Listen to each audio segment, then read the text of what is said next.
Afternoon, Rubén. Afternoon. Clearly it's been a challenging week for Southampton. Now that the dust has settled on that Grimsby result, have you had the chance to reflect, to look back? What have you learnt about the game, and perhaps what have you done with your team since then to go through it? Yeah, absolutely. We have the time. We have the time to reflect. We watch it. First of all, we watched the game back, and we analyze the situations that led into that defeat. I think it was pretty clear that those two penalties conditioned the rest of the game, and those two situations are clearly situations that we can avoid. But there was not only that; it was also the mentality and the togetherness in the key moments of the game that it was not there. And we analyzed the game from the perspective, or the football perspective, the things that we can do better or we should do better in that game. But we also analyzed the game in terms of player relations, player technical staff relations, things that need to be done in a different way, and our own way to conduct things. So has been a period to reflect, and I have the feeling that we are stronger now because we take some things seriously, and I think when you have a defeat like that, you need to even overanalyze sometimes. But it was yesterday, and now we're ready to go tomorrow. It looked like from the stands there was perhaps a lack of passion, a lack of leaders, and a lack of players that were willing to roll their sleeves up and give everything for the shirt. That's going to be a key asset for your players between now and the end of the season if you want to stay in the Premier League. Is that something you're going to have to find from within? Yeah, I think from the stands I can understand that you have a lack of a lot of things. I don't think it was exactly that. I think when the things are not going well, you can point a lot of factors. What I think, and when we asked before the game, is that in those games you need the relations in the pitch, and we didn't show the relations. And then because we didn't show the relations, that look like you have no passion, you have not leadership, and you don't have the rest. But what we didn't show was a relation in the pitch, or relation between all of us, and that was the main point from that game. If you don't have the relations to each other, then you cannot compete in any football match. When you became the manager of Southampton, you said you believed you had enough in the dressing room to stay in the Premier League. Do you still feel that despite the two disappointing results? Yeah, absolutely, because we knew that it was not a road that we just can take and win every game. It was a disappointing performance in Leeds, and also, of course, a disappointing performance and result in the Cup. But I understand that you can win or lose football matches. What you need to do is to be strong in your beliefs and to analyze what you want, and then to become better. We are not going to win every football match. We hope we are not going to lose any football match, but we need to learn from every game and then to move forward every single time. I think we have the energy in the dressing room. I still think the dressing room is good enough to stay in the Premier League, and we have chance to stay, no doubt about it. What's the team news ahead of the weekend's game with Leicester?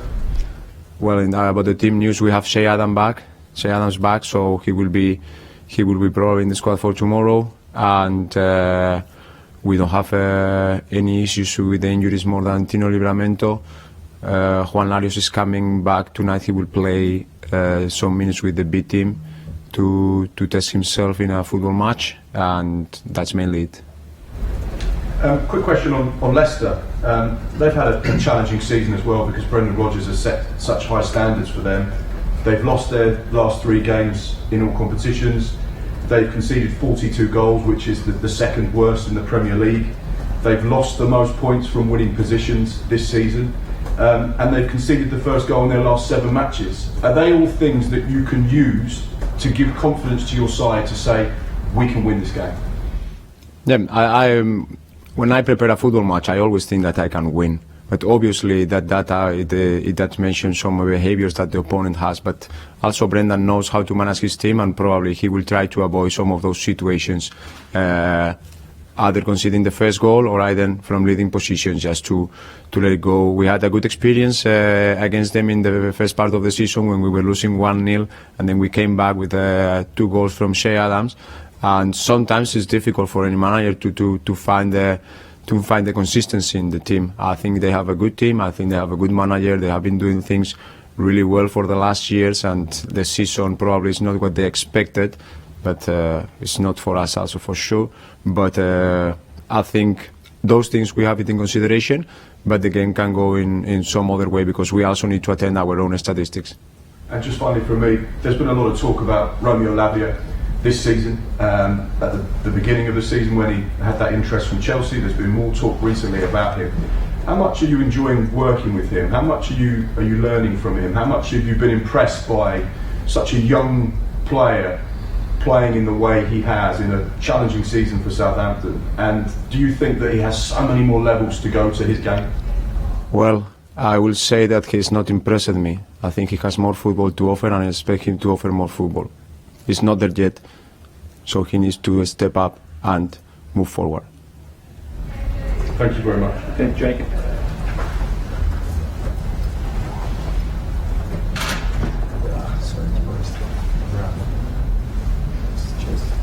Hi. I just wanted to pick you up on something you said earlier on about you need to find the mentality, the players need to find the mentality in the key moments, and that was lacking. How do you, as the manager, get the players to produce that mentality in the key moments? Yeah, well, first of all, is just to recheck our standards in everything we do, to recheck the standards in the training, from a reorganization in a simple rondo that we do in the training, from the times that we need to be in the house, and from the situations in the dressing room, in the training ground, in the restaurant. So we need to raise our standards. Once we do that, and we have been reviewing all the situations. We need to turn every stone just to try to get the performance. Then we go into the football match, and then we analyze the critical moments. When you concede a goal, when you score a goal, when a player is on the floor, when it's a yellow card, when it's a red card, when it's a VAR decision, and then we give them strategies to go through those moments. And then we need to break the game and take the game in pieces, and then we can be better. So we have strategies in place for them to use, and it's not always easy to say, it's not always easy to remember to use it, and we need to support them in those moments. We are learning together, and that's our challenge, to turn the standards, put high standards in everything we do, but also to start to recognize some moments of the game and how we can be more prepared for the next action. Now that you've had a couple of weeks in charge of the first team, you've sort of talked about what you've seen so far, and do you think anything differently about the team now than you thought when you took over the job? Well, absolutely, because obviously, especially after the cup result, some of the things that happened, they were not there. So you learn from the team, and I think the team and the dressing room is alive. So every time it's changing, and then when you see some of the answers under pressure, also for myself, you need, especially from my position, you need to rethink about what's the situation, what's the answer, what's your answer also for that situation, what the boys need to do, how you can help them. So absolutely, I have a different perception, but I will have a different perception tomorrow. So it's something that I will try to always keep updated, and I will try always to observe, because every day something new pump up for the good or not for the good. Obviously, the home form hasn't been as good as you would hope or you would want it to be. Do you think that the players maybe are suffering from the extra pressure of playing in front of the home fans? No, I don't think that's especially a fact. I think what we have been suffering is about some other questions about tactics, football, relations, more than the pressure from being in front of our fans. I think, as you say, the record for us, we are the last one in the Premier League in the home matches. We only got 6 points in the whole season, only one victory at home. And one of the mantras for every single team in the world is just to be very strong and home, almost invincible. We have been there completely the opposite. So hopefully we put some things in place, and then tomorrow we will show something good for our fans. We can show them some emotion, something that they can just engage with us, and then together can get a good result and change the dynamic. And just lastly, Mark obviously mentioned some of the stats around Leicester and their records so far this season. Can we expect therefore maybe a bit of a cagey start to the game? I think they have been pretty clear with their idea, and I think they will come, because obviously it's not only the Leicester game, the Leicester stats that is important here. I think Brendan and his technical staff will sit and read also our stats, and they will try to get something good from that. So I can expect a football match with both teams want to win, because it's important for both teams, and I can expect both teams doing the things that they have been doing more often or less often they want to do.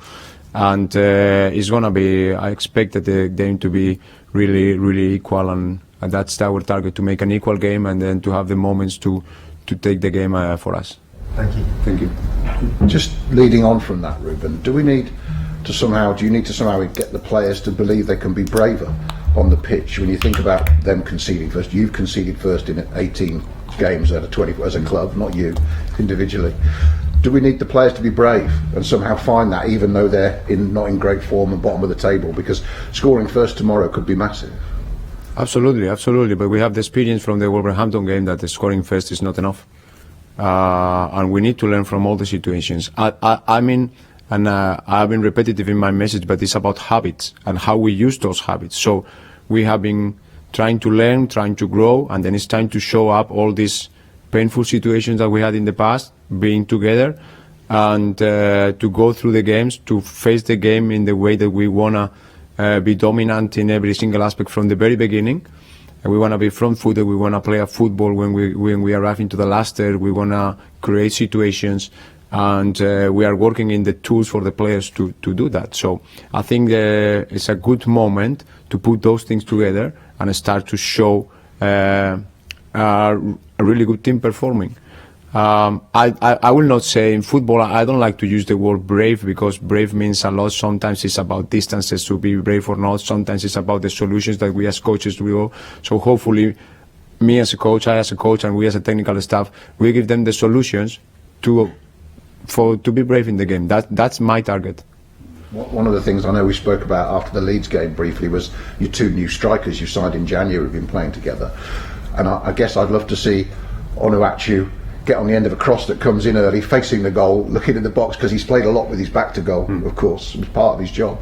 But getting them effective in the penalty area, the opponent's penalty area, has been tricky, hasn't it? To get them attacking balls coming in from width. It's been maybe too narrow at times. Yeah, but again, we need to think that football is always a process. We need to think about Paul Onuachu and Kamaldeen as two players that are new in the Premier League, and as soon as they arrive, we throw them into the starting against Chelsea and starting against Wolverhampton, if I don't remember bad. So, and Premier League is the best competition in the world, so sometimes it takes time. It's not easy to arrive and make an impact. Players like Joao Felix are also needing their time, and they are players that play many Champions League matches and international matches. So sometimes we need to be careful as a club also how we analyze those things. I think Paul will find his game. Hopefully we'll find it sooner. We give to him the tools. The same with Kamaldeen.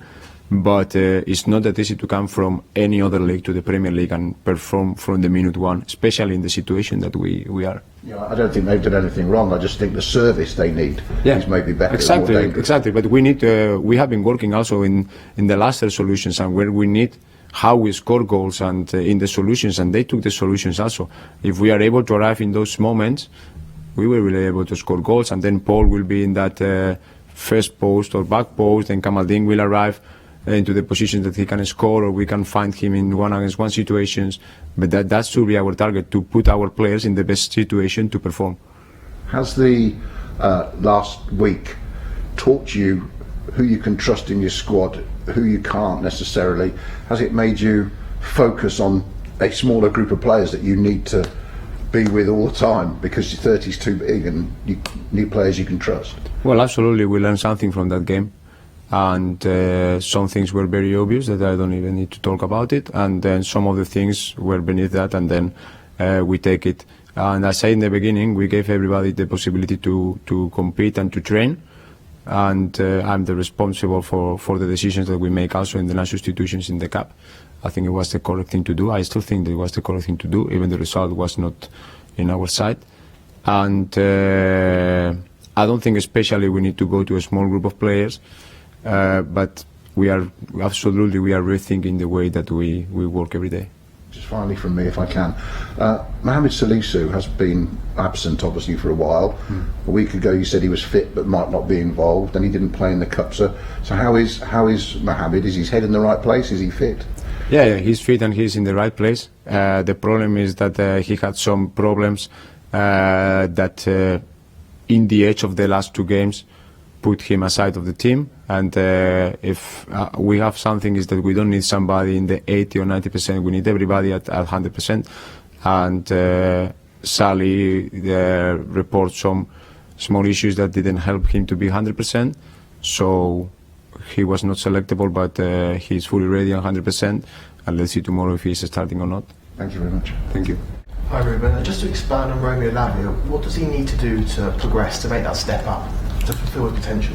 Well, we are talking about an 18-year-old player that stepped in the Premier League for the first time, and it has been a very hard season for all of us. I think Romeo has all the qualities to become a great player, but I don't think he's there yet, and this is why he didn't impress me. I have one with talent, and I think to make the next step, he needs to show more domination in the games, more domination in possession, more leadership in the pitch, if he wants to become the thing that everybody say about him. So he needs to give more for me, more for the team, and he needs to show more for himself. And it's nothing that is about him personally, it's something that the competition is giving into him. So he's growing through the competition, through the internal competition and through the competition in the Premier League.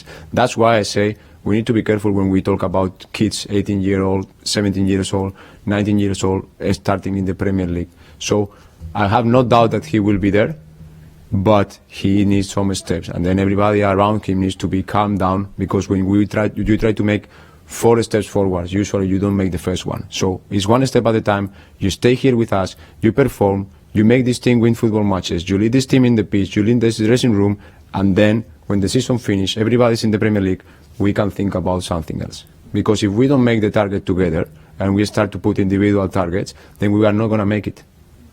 Over recent games, I've noticed Andrew Sparks has been coming out of the dugout during set plays. Is he in charge of set pieces now? Yeah, we make a new setup for the set plays. Obviously, the responsible from the last technical staff is not here with us. So, and I did it before with Ralph to support him, but I don't have material time. And I think between Andrew Sparks and Adam, they have a good tandem from the analysis department and from the grass department. The delivery and the quality of their job has been the best in the season for us. And for me, I come from the Scandinavian culture where the assistant coach or the set pieces responsible stand up when the set pieces are coming. I did it with Ralph, and it was never any problem, because it's natural that they know the positions, they know the specific movements for the opponent, and he needs to stand up and give some solutions or correct some positions. So yes. Alex McCarthy came back in for the first time since the World Cup on Wednesday. Is there a possibility now he retains a spot for Leicester? Well, it's always a possibility. Well, could it be his experience taking Gavin out the firing line? Could that potentially help? Well, I know the conversations are outside there, and Ali is a great goalkeeper, so it's for me to make the decision. But I like to trust and analyze the things in the most objective format, not what everybody says, not what can be obvious from outside. We need to use the facts, and then I trust my players, and I don't want to make any decision that is not supported by some kind of reason. And it doesn't matter if it's Gavin, it's Ward-Prowse, or it's Romeo Lavia, or any other player. So for me, it's not a different situation than from other players. And just finally, after the Leeds game, you spoke about the team attacking too quickly. Do you feel the team needs to have a bit more pause in terms of how they play, in terms of the build-up as well? No, I spoke about to be too direct in some moments, to try to use Paul maybe too much, instead to try to make a balance between when we use our striker as a target striker, when we use our tens into the space in the penetration, or when we need to have more calm to attract the opponent and then try to play through the lines. I mean more balance, because the ball, the position of the ball, will give us more control. We don't need to make certain passes in the build-up that is going to lead for the opposition counter-attack, but we need to have to be a little bit more dominant. We cannot, as I say, we cannot keep ourselves in the Premier League if we don't have solutions in possession. And I think in the games that we have been together, you have seen parts of it that indicates that we can do it. I think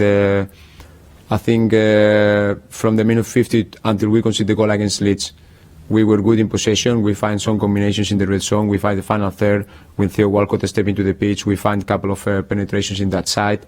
So I think we need to find the balance, but we need to have an identity in possession and without the ball, against the ball. Thank you. Mark. Thanks, Jordan. Hi, Rubén. You spoke on Wednesday night about the players being robust when they're faced with challenges on the pitch.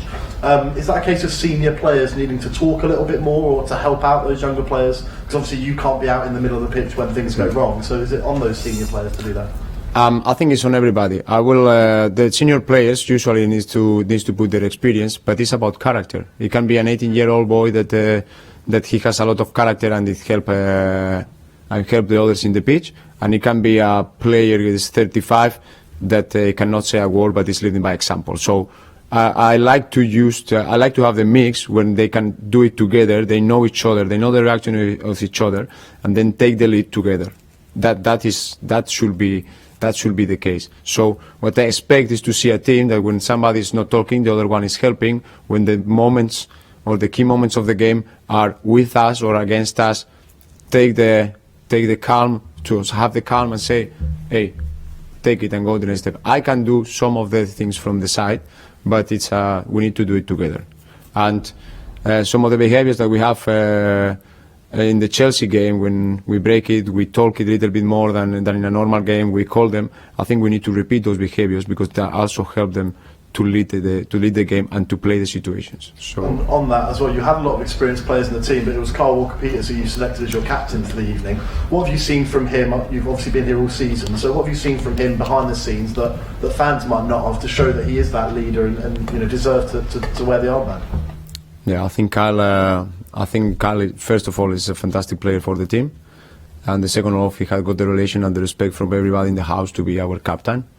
And when I choose a captain, unless it's something very special, it needs to be a player, not the goalkeeper, because decisions, situations that he needs to call everybody.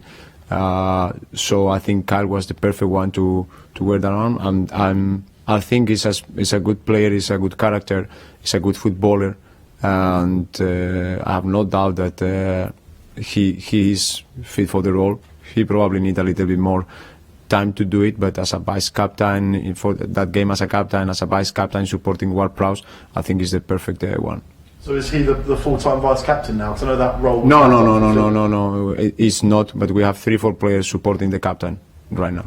And just on the under-18s in the Youth Cup, a brilliant result for them last night. I know that the whole club are really proud of them, but just a word from you on their achievement. I want to congratulate them. I think it was a big achievement. I was watching the game in St Mary's 3 weeks ago when they beat Fulham, and the first half was fantastic, and they have a great group of lads with the technical staff just giving for them a lot of support and solutions, and they were fantastic yesterday. Cami, Dom, players that are growing, and I just want to congratulate them and then wish all the best for the West Ham game in a couple of weeks. Yeah. And what was that like for Cami and Dom? Because obviously they were with you on Wednesday night and then straight up to Preston for the game.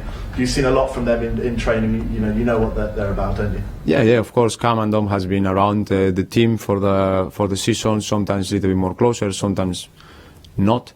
And I think with Dom and Cami being in the bench on Wednesday, this shows that we have talent in the house. We have players that can make it. We just need to find the process and the space to give them the opportunity to be there. I think Dom, in his way, make an impact in the game, showing that he wants to be there. He wants to fight for a spot. He wants to be a Premier League player for Southampton. And that's the kind of spirit that we need, and that's the kind of player that we need. And we need to find a way to give the talent the best possibility to develop in the house, to grow, and then to arrive to the top, being with us. And those two players, they have the potential also to play for us. We need to be sure from the 10-guy staff, and they have enough opportunity to show up. Just finally from me on Armel Bella-Kotchap, before the World Cup he was in amazing form and rightly so, getting a lot of plaudits, but since then he had a couple of injuries and kind of in and out of the team, waiting for him to get back. are we expecting to see now for the final few games a real run from him and hopefully a return to that form that we saw at the start of the season? Well, Armel, we should remember also that Armel is also a young player coming first season in the Premier League. I think he's 20, 21. He was in the World Cup for Germany. Before the World Cup, he missed a couple of games because he had a shoulder problem. He made the last game against Liverpool and then he went to the World Cup. After that, he has some issues, ups and downs. Normal again, a player that is learning about his body and about how to play the games in the best competition in the world. And yeah, I'm very happy with the work that he's putting in. I'm very happy with the understanding that he's putting in. I don't know if he can make the run. I don't know if my decision will change with the future. But Armel is working like the rest of the players, and I think he's another player that needs to continue showing up and then needs to show how robust he is in the pitch. Thanks, Ruben. Thank you. Okay. Thanks, Sean. Hi, Ruben. I just wanted to follow on from something Mark said about the FA Youth Cup and obviously a good success for the club. But you've coached guys at that level, under 18s, under 19s before. What can they really do to, other than what we can see, separate themselves and give themselves the best opportunity to play for you? Yeah, well, I think the road to arrive into the professional football, and especially in the Premier League, is a little bit different from player to player, from club to club. I think the best thing that they should do is just every time that they are in the house, whatever the team it is, they need to do their best. They need to go, to compete. They need to go these habits. They need to listen to the coaches because it's a program ready for them, individual program, team program. They need to get the steps, and they don't need. I know everybody wants to arrive. Manager's perspective, you want to be manager in the best league in the world. Players, you want to play in the best league in the world. But you cannot be a player in the best league when you are 15 years old. You need to go through the steps, and then you need to understand that every step is important. And then you need to understand that in every step, it's not going to be like a line all the way up. It's going to be ups and downs. And the best moment for them is when they have the downs, because then they will show up and then they will go up again. So they need to live with those ups and downs. Sometimes change the category, go and play with the B team. Come with us, get upset, go down, why I'm not down, get all these moments, go down and play, go down and win games, then come up, have a little bit more of the taste, and then one day when you will be up again, then you will show that you are good enough to be there, and then from that day you can start to think about being in the squad, being in the lineup, and then hopefully being in the national team. Theo Walcott is someone who's done exactly what you said there in terms of coming through Southampton, Arsenal, the England national team. Do you see him having those conversations or giving these young lads, when they're training with you, a bit of advice? Are they coming to him and chatting? Because he's the perfect example. Absolutely. I think Theo Walcott is the perfect example, and I think we are getting more and more the benefit of his knowledge for the things that the young lads need to do and for the things that they need to avoid. I think Theo has been living in the football the half of his life. And from the moment when the smartphones were not still there, and then you have the paparazzis, and he was the youngest player for England in the World Cup, following him and needing to perform, and to the moment now when his life is more calm, he's a robust and experienced player in the Premier League, and I think the young lads should listen what he needs to say and should pay attention, because it will be a big advantage for them. In terms of on the pitch, it seems like it's not finished for Theo Walcott. Yeah, he's been playing quite a lot of minutes over the last few games, only coming off the bench. But do you look at him now and how sharp he is and see somebody who's a top option for you? For me, it's no doubt that Theo is a top player and is a top option. I think it's clear, and I think I have shown him what I think about Theo. I just need him to continue doing what he has been doing and be consistent, and then it will be my decision if he's in the lineup or not. And you obviously won't be able to make decisions for Theo or tell me what he plans on doing, but when you look at him, is he somebody that perhaps you can see staying at the club and teaching people for longer than just this season? What do you mean? Well, he does his media, he does a lot of stuff outside of football and talks to you, but people have pointed out that he's on the touchline giving you advice, he's talking to the coaches, he's getting involved when players are coming on as subs, and he's chatting. Theo Walcott. Getting involved in not coaching, but Theo Walcott, you mean? Yes, Theo, yeah. But no, I didn't notice. I just noticed that everybody's more involved and everybody wants to give a solution. It's not Theo Walcott, it's Stuart Armstrong, it's Willy Caballero, it's Ward Prowse. So it's And when we are there, it's not that they give some advice. Of course they need to give advice. Of course they see things that sometimes you don't see. They see relations that sometimes you don't see. And you need to hear them, because if you hear them, you are more close to give the solution. Sometimes, and the dressing room needs to be alive. So it's not only Theo, it's all of them. I think all of them step up, and because all of them, they feel that it's for all of us to move it forward. And as I told you, in the kind of leadership that I want to practice and I practice, everybody has a space. And in the good moments, we are together, and then everybody can come and say a detail that is determinant, and for some reason I didn't see it. And then it's a team work. And I don't see this like a special thing. I think like giving people the freedom to step in and then to own what we're doing, because sometimes if they know the solution, or they had the talk before with me, and we know the solution, I don't even need to say the solution. They already know, and then sometimes it's much better the talk player to player than the talk coach to player or player to coach, because they can be more direct to each other and they understand what is the feeling and what's the situation on the right or on the left. So I would say that it's something that needs to be cultural, and I would say that something that is needed, but again, not only from Theo, from everybody. Thank you, Ruben. Thank you. Please. Hi Ruben, so you've talked a lot about habits and relations today, and you said after the Grimsby game especially that the players were beginning to implement your behaviours. Has there been a bit more focus on the attacking side of things? Obviously a lack of open play goals at the moment. Is that a concern, and have you put a bit more focus on attacking in training? Yeah, we have been